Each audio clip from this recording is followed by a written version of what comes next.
Good morning and welcome.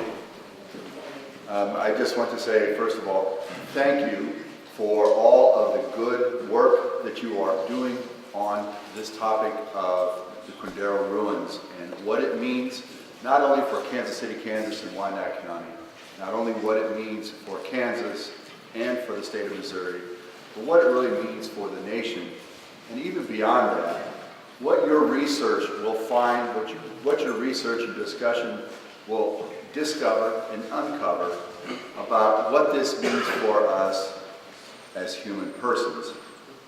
Because ultimately, that's what we're about. Ultimately, all this work that you're doing, this research, you're seeking to discover the truth that will remain, that is there, that needs to be spoken, that needs to be shared, that needs to be appropriated by all those who come into contact with this truth. You are simply trying to discover what is real and then to bring us into encounter with that truth so that each one of us can make those choices that we must make to come into conformity with that truth. And it seems a simple thing, but we know the resistance to the truth. We know how people desire to ignore the truth.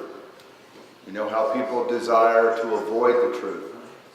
We know how people will rationalize any sort of injustice simply to maintain what they desire for their own gain. That issue confronts each one of us every moment. In this instance, the Quindaro ruins are important to us because Kansas City, Kansas is really a community of neighborhoods.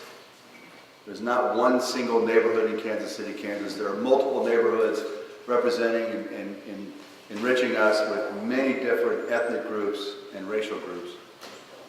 And so as those neighborhoods, I think we need to understand that those neighborhoods are not simply comprised of the individuals who live there now. Those neighborhoods are comprised of all those who came before. In a way, those neighborhoods are comprised of all those who will come after. And that discourse between those who live now and those who come before and those who will come after is vital for our progress.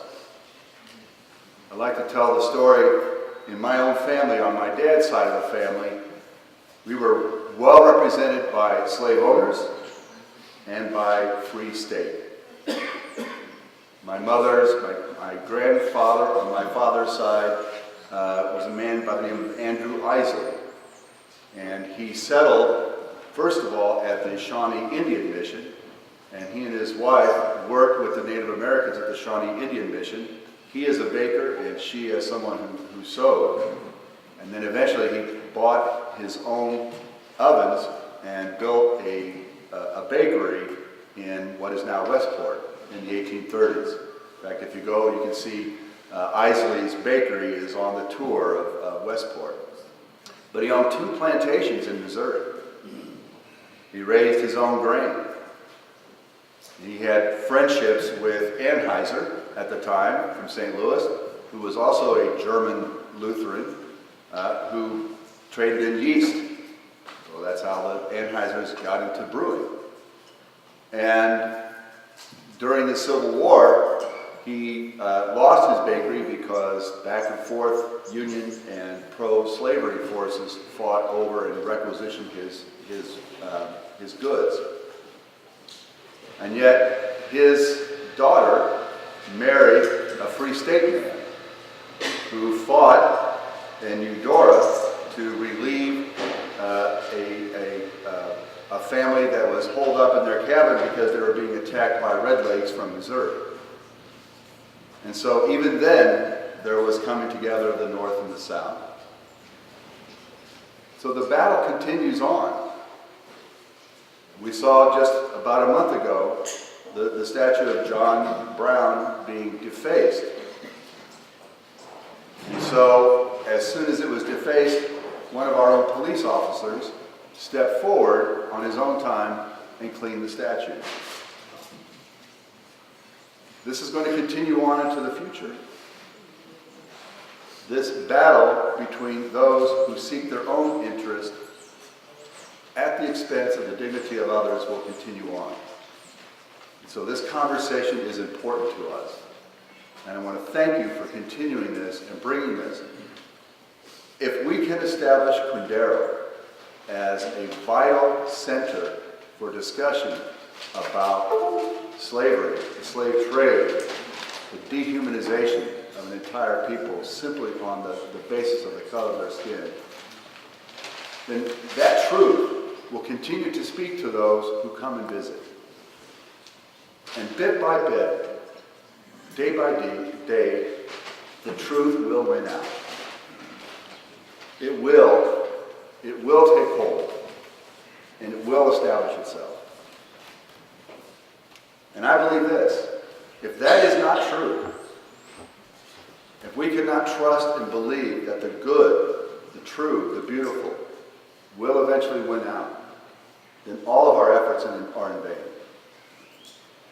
And what is good and true and beautiful is not to be enjoyed just by one person, not just by me, not just by you, but for all. So I look forward to the day when the Quindaro ruins, and frankly, I prefer the phrase the ruins at Quindaro, but that's a personal preference.